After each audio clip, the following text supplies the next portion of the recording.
Continuamos nas promessas, 2021 vivendo as promessas de Deus, e hoje nós vamos meditar num texto que se encontra no livro de 2 Reis, no capítulo 5, a partir do verso 1. É um texto que nós já tivemos oportunidade de compartilhar em outros momentos, e eu particularmente gosto muito desse texto.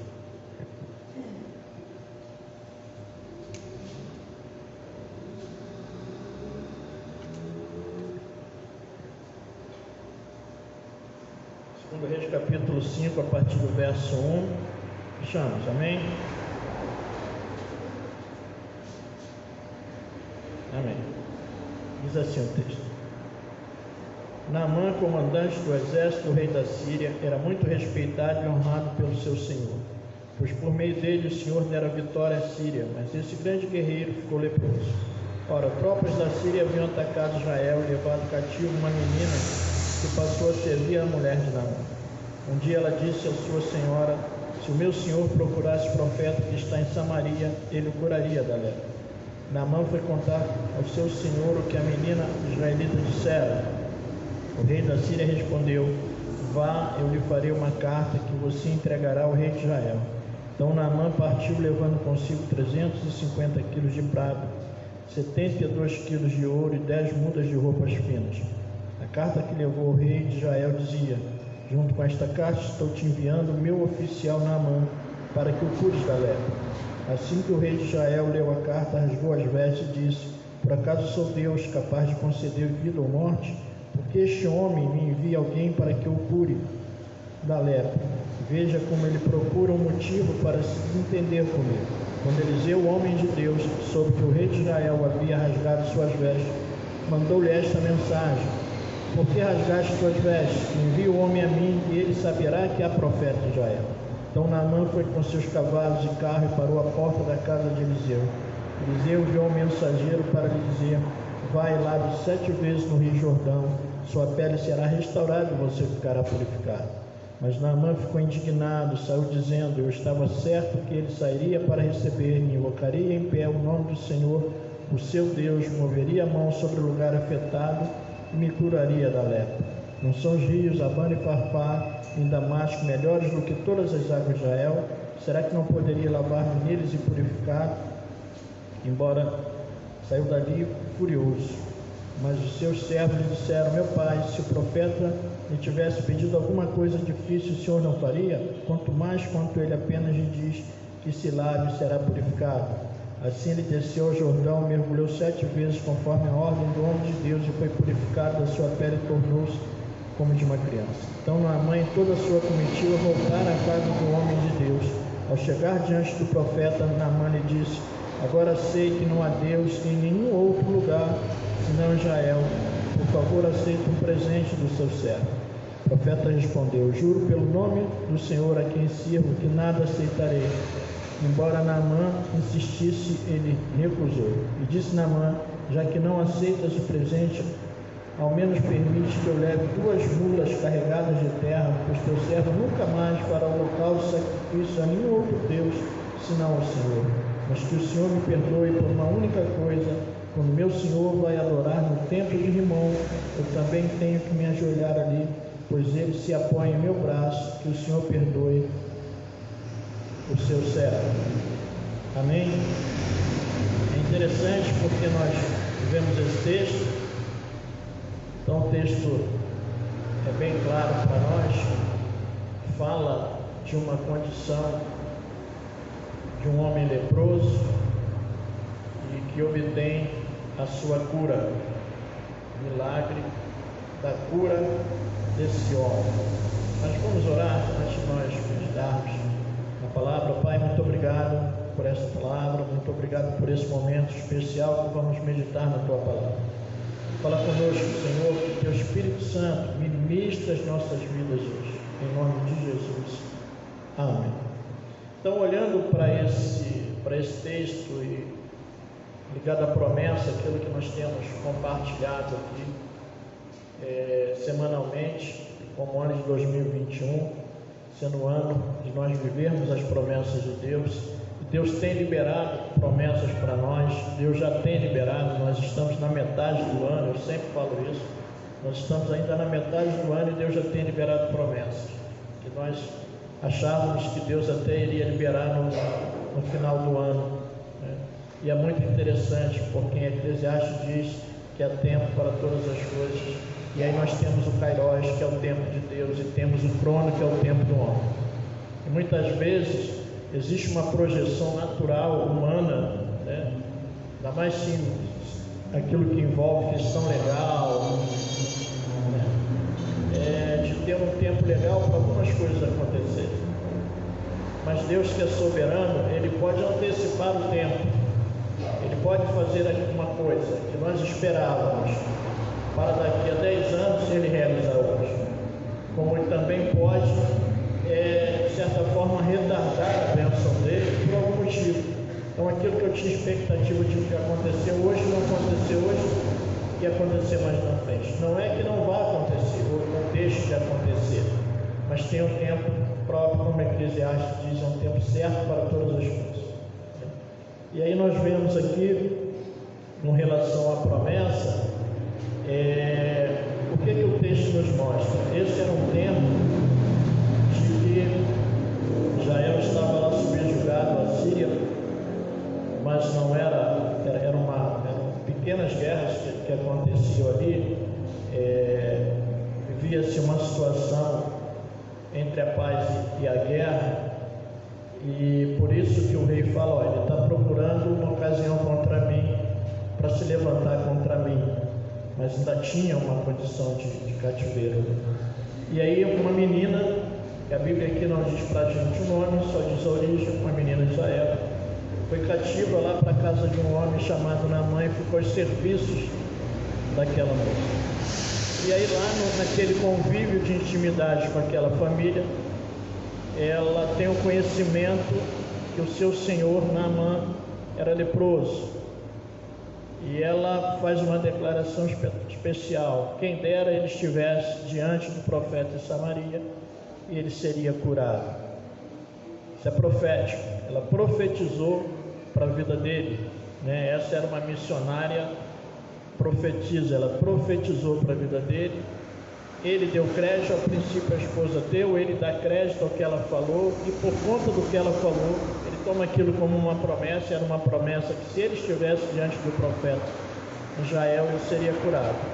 E motivado por isso, ele sai, conversa lá com o rei o libera, ainda dá uma carta, né, para que ele apresente ao rei de Israel, para que ele seja curado. Mas é interessante, porque o que a menina falou? Que ele seria curado, mas está diante de quem? Do profeta, não do rei, né?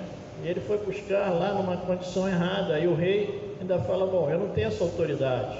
Eu tenho autoridade, sou investido de autoridade, mas eu não tenho essa autoridade divina do poder da morte, de cura. Eu não posso fazer isso, né? Ele tinha uma limitação de autoridade.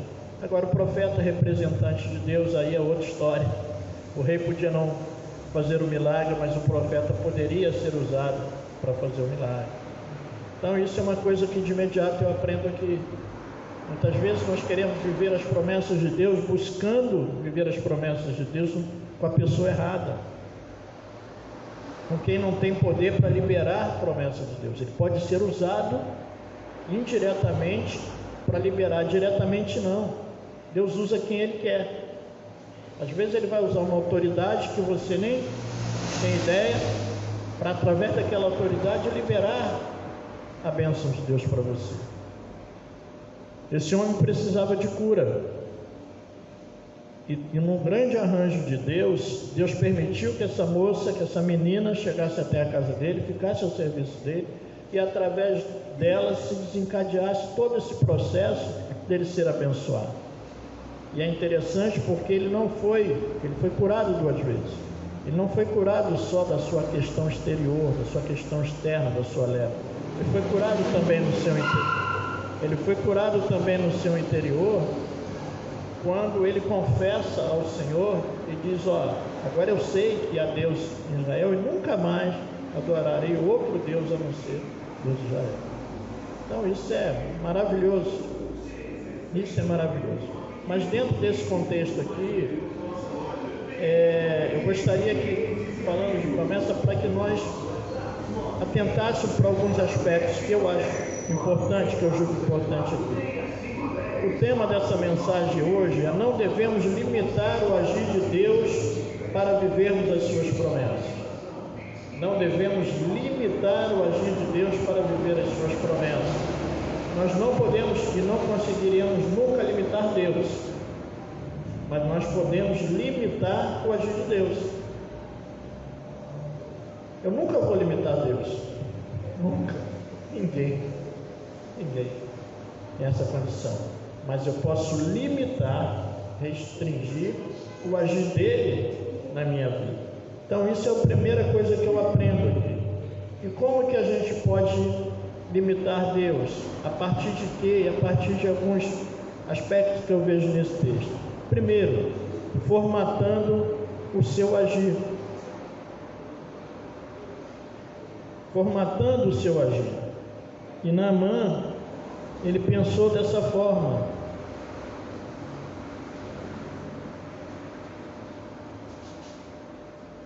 Quando o profeta indica para que ele vá e se lave no Rio Jordão, se banhe lá no Rio Jordão, no verso 11 ele diz assim: mas Naamã ficou indignado e saiu dizendo: eu estava certo de que ele sairia para receber-me, invocaria em pé o nome do Senhor, o seu Deus, moveria a mão sobre o local afetado e curaria da lepra. Ele tinha um entendimento preconcebido de como Deus agia nesse processo de cura. Bom, ele vai vir, vai impor as mãos sobre mim, vai invocar o nome do seu Deus e eu vou ser curado. Ele, de certa forma, ele foi formatar o agir de Deus, como se Deus só agisse daquela forma. E aí nós começamos a limitar a ação de Deus, o poder de Deus sobre as nossas vidas. Então eu não posso limitar. Deus age da forma que Ele quer. Deus é livre para fazer da forma que Ele quer, na hora que Ele quer, usando quem Ele quer. E aí tem coisas que são loucuras se você disser para o outro. Aí nós esperamos, não, Ele vai vir e Deus pode curar. Eu posso receber a cura de Deus, de uma enfermidade, sem necessariamente alguém pôr a mão sobre mim. Amém? Eu posso estar falando agora aqui, e isso pode estar acontecendo exatamente com você aí. Deus pode fazer. E Deus pode fazer todas as coisas, querido. Então, primeira lição para nós: não formatemos Deus. Quando nós queremos formatar Deus, nós limitamos o agir de Deus. Ele não pode agir ali, ele não vai agir aqui. E aí, quando eu olho dessa maneira, numa condição humana e dependendo de algumas circunstâncias, eu posso limitar por não entender ou por querer achar que somente o profeta pode fazer. Deus só usa o profeta. Mas antes de usar o profeta, Deus usou a menina. Então eu não posso limitar a Deus achando, Deus só usa o irmão fulano, Deus só usa o pastor fulano. Não. Deus usa quem Ele quer. E nós não podemos limitar. E aí perdemos a nossa bênção, corremos o risco de perder a nossa bênção, achando que só ali que nós vamos receber. Agora nós temos que estar abertos para Deus.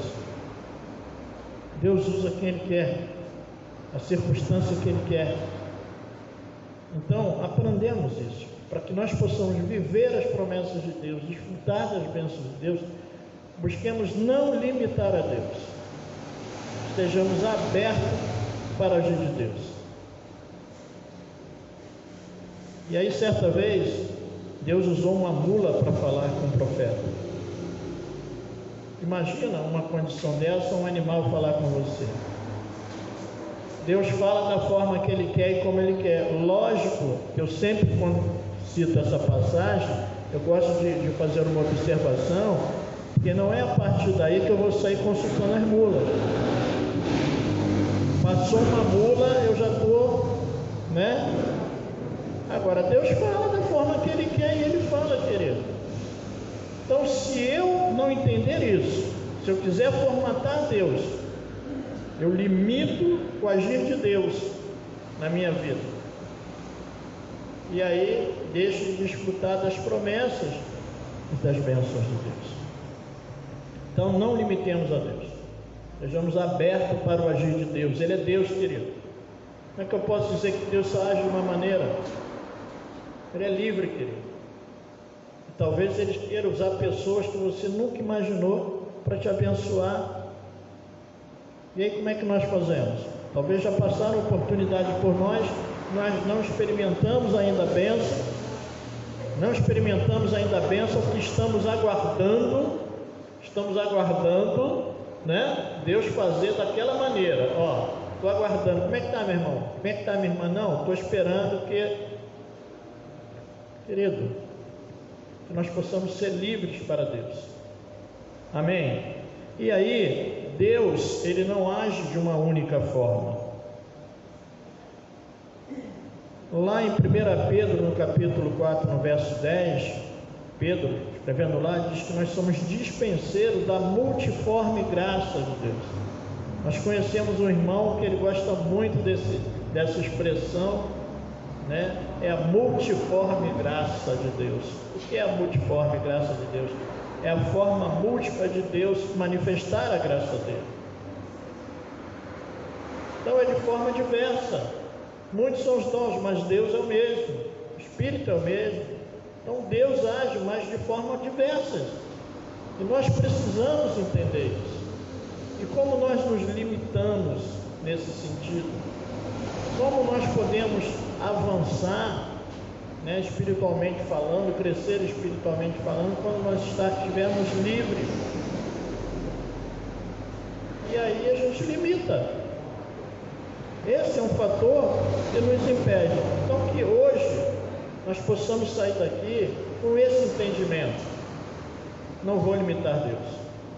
Estou aberto para Deus agir. Eu tenho um amigo, um pastor muito amado, que ele é muito interessante. Ele é uma pessoa de fé, né? Ele é de um ministério de fé, assim, para alguns até algumas coisas extravagantes, não que não sejam bíblicas, mas no sentido da fé, da ousadia, né? E ele fala que ele queria uma resposta de Deus sobre uma coisa muito importante, né? Que era muito importante para ele, envolvia não só a vida dele, envolvia ministério, envolvia outras pessoas. E aí ele não poderia tomar uma decisão sem segurança, ele queria uma certeza daquilo que ele tinha que fazer. Era um posicionamento, uma direção que ele precisava tomar. E ele já vinha falando com Deus, buscando de Deus essa direção, já há algum tempo. E aí ele foi para um retiro e ele conversou com Deus antes de ir para o retiro. Falou: Senhor, eu sei que o Senhor tem o seu tempo, a sua forma, mas o Senhor sabe que eu preciso tomar uma decisão e o que envolve a decisão que eu preciso tomar. Então, por graça, por misericórdia, não deixa que eu saia daquele retiro sem essa direção do Senhor, né? Sem essa condição do Senhor. Porque por todos os sinais que eu tenho visto, eu tenho entendido e creio que o Senhor quer que eu faça isso, né? Tudo bem. E aí ele estava lá no retiro, em dado momento ele falou que ele se isolou das pessoas. Foi um momento do café lá, que todos estavam reunidos lá no mesmo lugar, e ele saiu andando. Era um sítio muito grande, ele foi para um campo, né, gramado lá, e ficou lá, né, e foi falar com Deus mais uma vez: Senhor, estou aqui, o Senhor sabe que eu falei com o Senhor antes de vir aqui, estou aguardando a resposta, não estou ansioso, mas estou de novo conversando com o Senhor, se é isso que o Senhor quer. Porque no meu coração, eu já tenho o desejo de, eu acho que o Senhor quer, mas eu preciso dessa confirmação.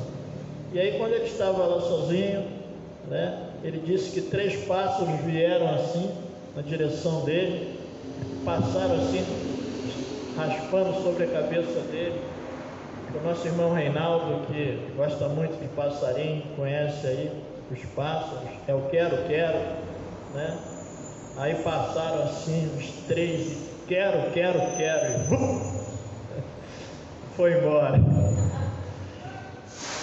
Aí ele falou para mim assim: meu irmão, sem exagero, Pai, Filho e Espírito Santo. Ele quer, né? Então, eu sempre falo com ele, eu brinco com ele. Rapaz, você continua contando essa história por aí? Eu falei, continuo contando essa história. Então, é a forma de Deus agir, é a forma de Deus falar. Deus usa os pássaros, Deus usa a natureza, Deus faz da forma que Ele quiser. Agora eu não posso limitar. Então, em nome de Jesus, que nós não venhamos a limitar o agir de Deus na nossa vida. Amém? Uma outra condição que eu vejo aqui é a questão da soberba. A questão da soberba. Primeiro ele achava que Deus agiria daquela forma. Depois ele diz que os rios da terra dele eram melhores do que o Rio Jordão. Não podia ser lá eu andar isso tudo que eu andei para chegar aqui para tomar um banho nesse rio. Soberba. Então a soberba é uma outra condição de eu limitar o agir de Deus na minha vida. É uma outra forma de eu limitar. E Tiago, no capítulo 4, no verso 6, vai dizer que Deus resiste, mas dá graça aos humildes.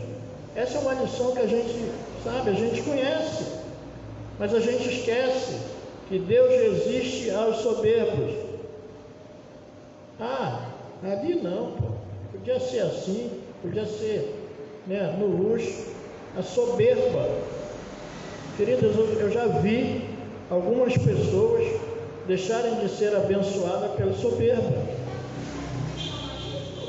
Soberba, receber uma bênção e diminuir, porque não, tem que ser misericórdia.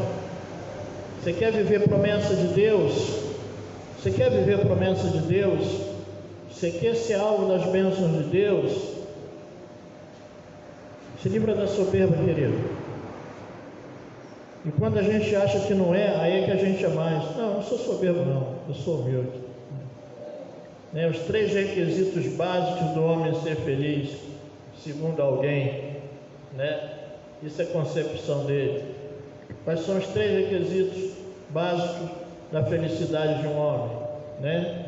É ser, e ele dizia que ele tinha essas 3 qualidades, é ser lindo, inteligente e humilde. Ele falava, eu sou lindo, inteligente e humilde, né? Lógico que isso era brincadeira do irmão nosso, mas então, a soberba, querido. Aí, Deus quer liberar uma bênção aqui, mas a minha soberba acha que isso aqui não é bom. Aí quando Deus libera, eu nem sou grato a Deus. Eu digo, poxa, mas isso aqui poderia ser melhor. E aí Deus está provando meu coração. E aí como é que fica? Fala, você acha que isso aí não é bom? Tudo bem, então agora também nem as outras coisas você vai disputar pela sua soberba. E a soberba, além de trazer uma resistência de Deus para conosco, ainda nos coloca numa posição de humilhar as pessoas. De humilhar as pessoas. E aí nós vemos a condição dele aqui, e como fica claro aqui, A pessoa que Deus usou de início para que ele fosse abençoado era uma escrava dele. Uma pessoa considerada sem valor naquele contexto lá. Imagina ele, um general do exército da Síria, a pompa que aquele homem tinha, a pompa daquela casa, e uma pessoa humilde daquela casa, uma serviçal humilde, é que foi usada. E aí, dentro da sua soberba, ele ainda chega lá, e o profeta é usado por Deus para tratar da soberba dele, né? Nem vai lá, envia mensageiro, não, vai lá e fala com ele para ele descer. Agora imagina isso, aquele homem com aquela pompa, comandava as pessoas, nem sequer foi lá, mas ele foi ao rei.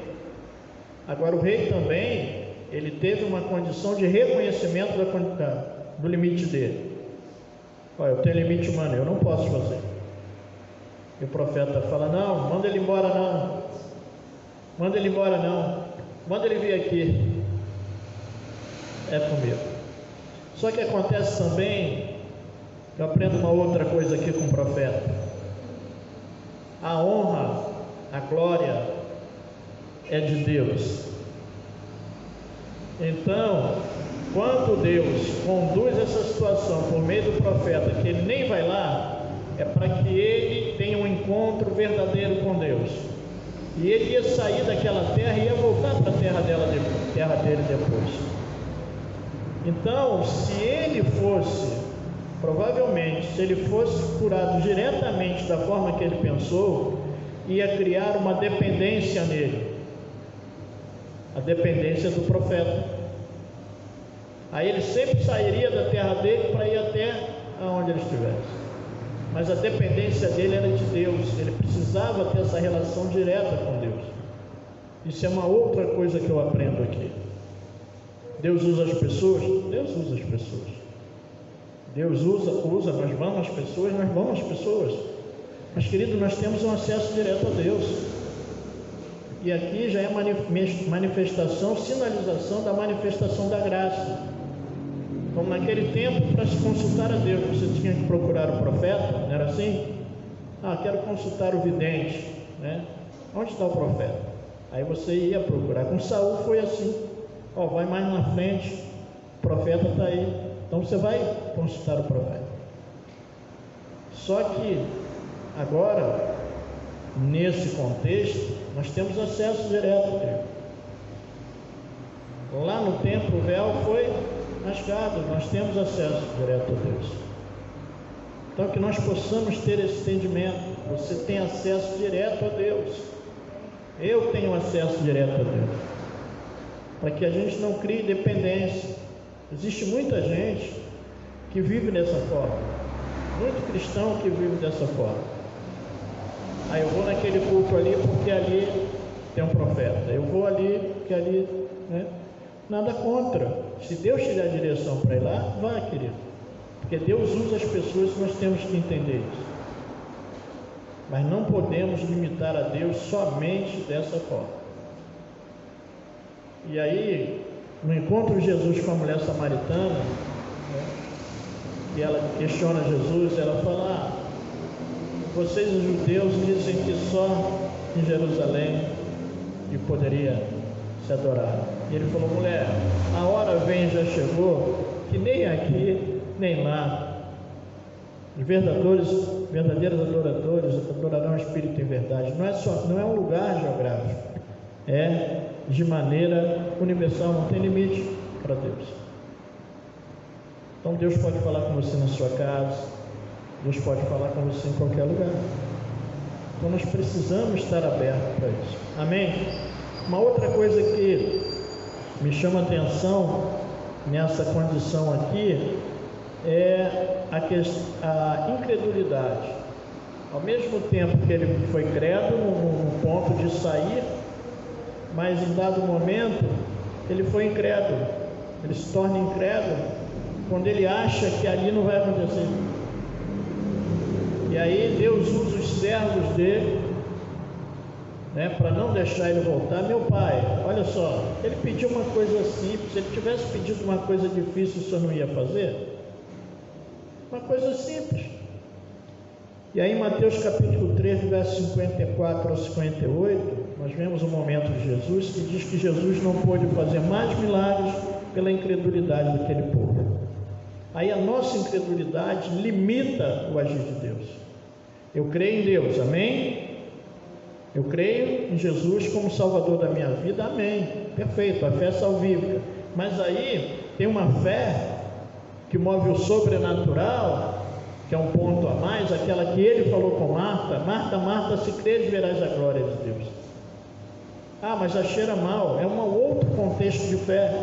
E aí nós nos limitamos à fé da salvação salvífica, que é mais importante, que foi o que aconteceu com ele aqui. Ele não só foi curado da sua lepra, como ele teve um encontro com Deus. E aqui já prefigurava, aqui já sinalizava a graça, a manifestação da graça, tanto que ele quis pagar.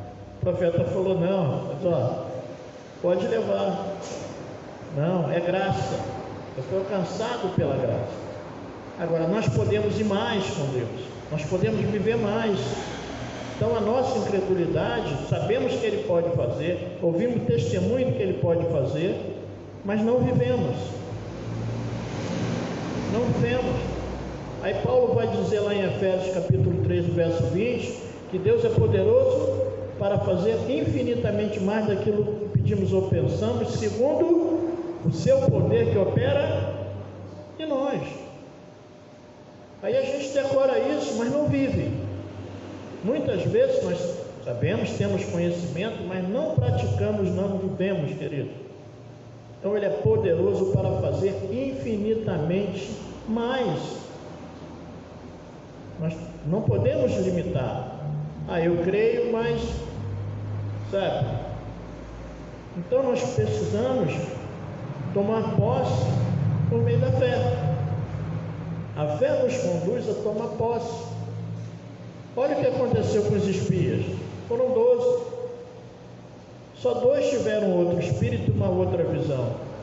A condição não era a mesma para os 12? Não era isso? Mas 10 infamaram a terra, descreram na hora que estavam na porta da bênção, querido. Então que nós possamos aprender isso, porque senão nós podemos estar próximos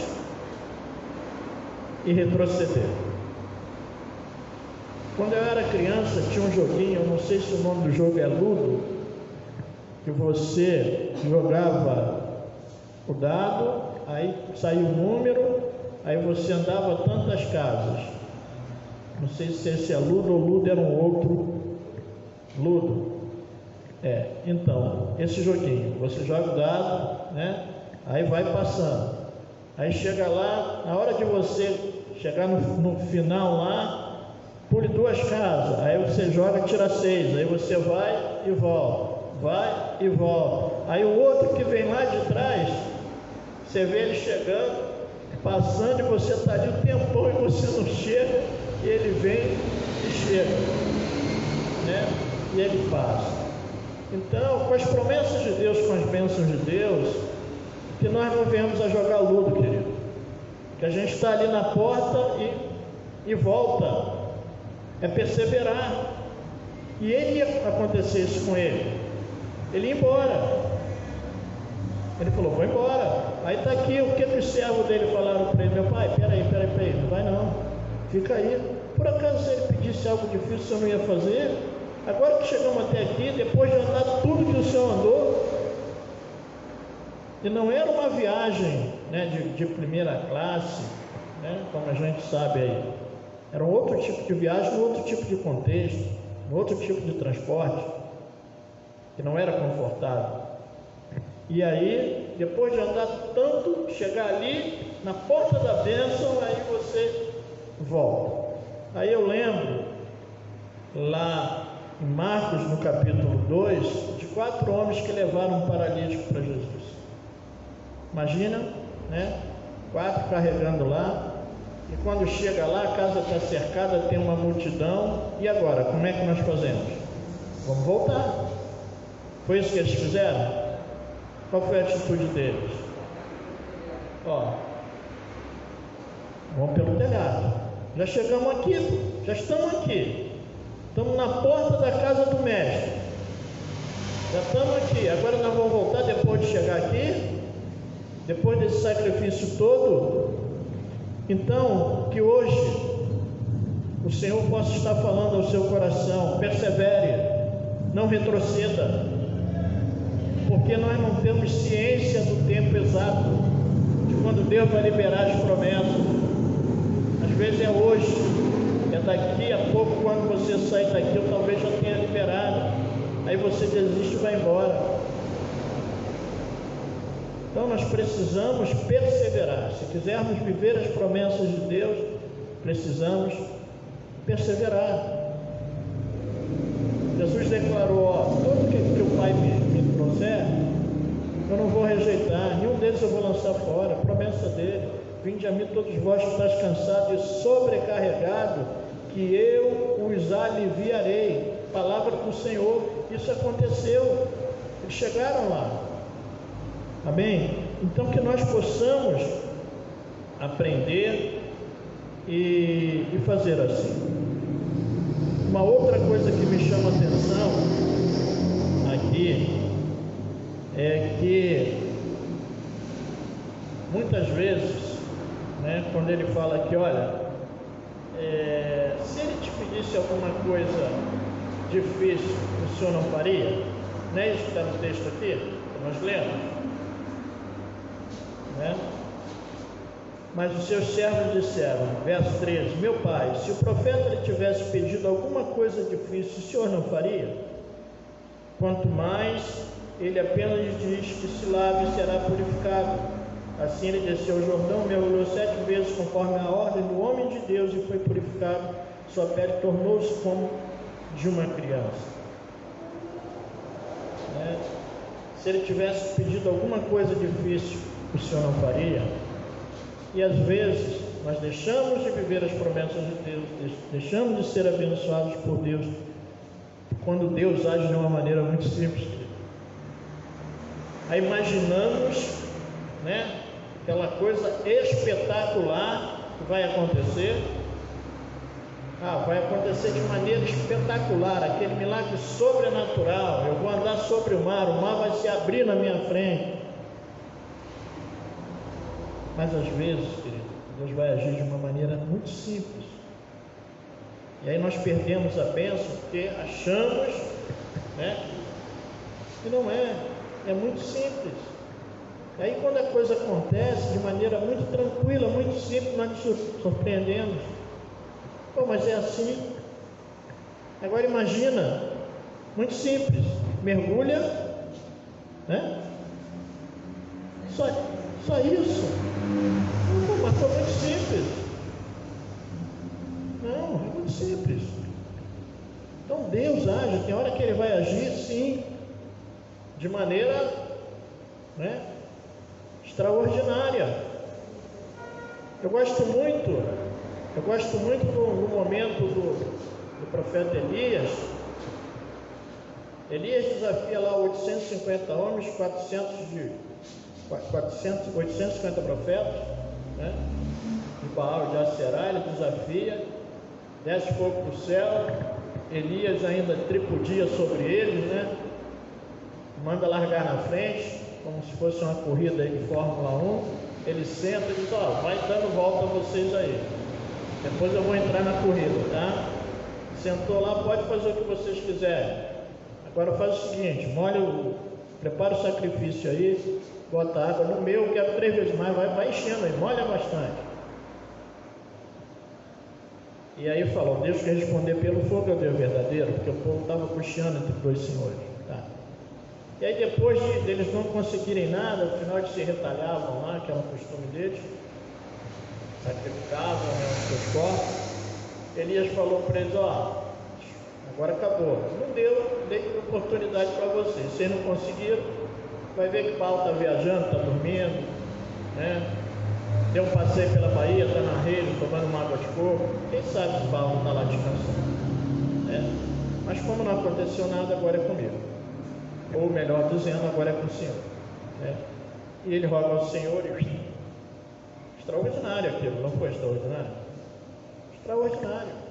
Aí um homem que ora, o céu fica cerrado, não chove, depois ele ora, né? E acontece de maneira extraordinária. Depois ele é perseguido pela mulher de Acabe, Isabel, persegue, o juro de morte. O que ele faz? Ele foge, né? Em dado momento ele está lá deprimido, né? E vem manifestações, né, naturais lá, de raio, de trovão, de vento. E a Bíblia diz que Deus não está ali. Depois vem uma brisa suave, e aí Deus se manifesta a ele. Lógico que pelo quadro que ele estava, a forma de comunicação com ele tinha que ser suave. Quando uma pessoa está no estágio que ele estava, né, você tem que falar de forma branda, de forma suave com aquela pessoa. Não é o momento, aquele momento. Então, eu entendo a partir daí, é o mesmo Deus. Ora, ele pode se manifestar mandando fogo do céu de uma maneira extraordinária. E ora, ele pode agir simples, falar simples, na brisa suave. Né? Ora, você vai ver o profeta sapatear, pular, né? Línguas estranhas. E ora, suave. Ora, ele pode te chamar, né? Falar, Nil, olha, é assim, é manso. De uma maneira simples. Ora, ele pode agir de maneira extraordinária com alguém ao término de um culto, e essa pessoa está no telefone com a outra, né? E recebeu um recado, avisa para ela que é para ela ficar na igreja que ela está, que é lá que ela vai ser usada. Eu tenho algo para ela lá. Isso é extraordinário, querido. Você já viveu coisas assim extraordinárias? Eu já vi, querido, pessoas viverem coisas extraordinárias. Eu vivi coisas extraordinárias. Eu conheço uma irmã que ela é tão abençoada por Deus. Deus derrama uma graça tão grande na vida dela, que eu nunca vi, Bruno, o que aconteceu com ela. Ela é um caso único. Morto pagar dívida. Eu nunca vi isso. Uma pessoa devia a ela, estava hospitalizada, lá já em uma condição ruim, já em fase terminal. Aí, Carlos Alberto, a pessoa morreu. Morre a pessoa, morre a dívida. Aí um amigo da pessoa procura ela e fala, está aqui para pagar. Mas ele não morreu? Não, mas antes dele morrer, ele falou para te pagar. No extraordinário de Deus, Senhor, morto paga dívida. E aí como é que eu vou entender isso? Quando Deus tem um propósito dele, até morto paga dívida. Então nós precisamos estar abertos para Deus. Então essa é a mensagem de Deus para nós hoje.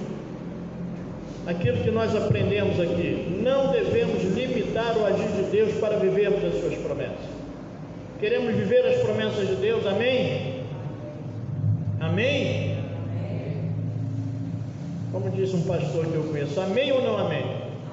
Amém. Amém. Então aprendemos aqui, não vamos limitar o agir de Deus, formatando Deus. Deus age da forma que Ele quer. Jesus fez lodo lá. Amém? Então que nós possamos praticar aquilo que a palavra de Deus nos orienta, aquilo que aprendemos nessa manhã, no sentido de não limitar o agir de Deus na nossa vida, sabendo que Ele tem formas variadas de fazer, a multiforme graça de Deus, a forma variada da graça se manifestar. Tomarmos cuidado com a soberba, porque Deus resiste aos soberbos. Sermos perseverantes, Podemos já estar próximo aí e aí retroceder. E não sermos incrédulos, queridos. Não sermos incrédulos. Tomarmos posse pela fé daquilo que Deus pode fazer. Amém? Vamos nos pôr de pé.